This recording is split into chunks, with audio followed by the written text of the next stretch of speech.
three kinds of work that we all have to handle on a day-to-day basis.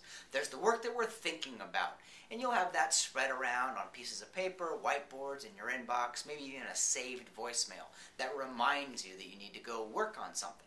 There's the work that we're managing over time, the projects, the outcomes, or the deliverables. In this segment, I want to discuss the work you have to do.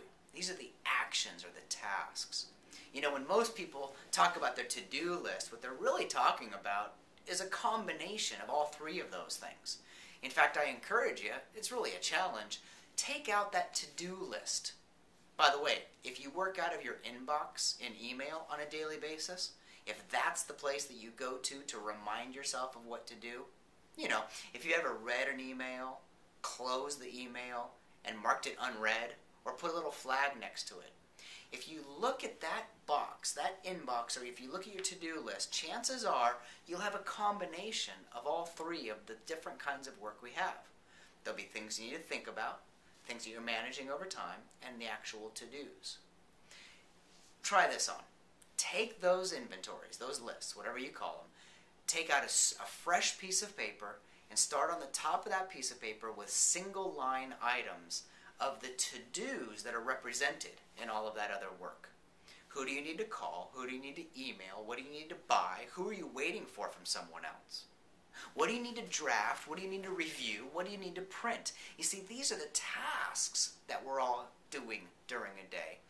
And those tasks actually lead up to the projects that you're delivering, the projects you're completing. Those projects that you're completing, those come from all the things that we're thinking about. So you can see there's a continuum there of effort. Your to-do lists need to be to-dos. They can't be things to think about. They can't be things to manage. Otherwise, you'll never get it all done. So, want to try this out for the next 4 or 5 days.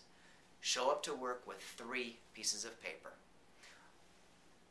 All the things you need to think about, all the things you need to manage, and all the things you need to do. Chances are the things you need to do is going to be on top of the things you need to manage, which is going to be on top of the things you need to think about. During the day, you'll have a little bit of time to think. Go to that page and write a few things down. You'll have a little bit more time to consider the outcomes you're managing. Maybe you're going to go to a meeting. Maybe you're going to have a teleconference phone call. A lot of your day is going to be spent managing those tasks. So make it easy to see what you need to do. See you next time.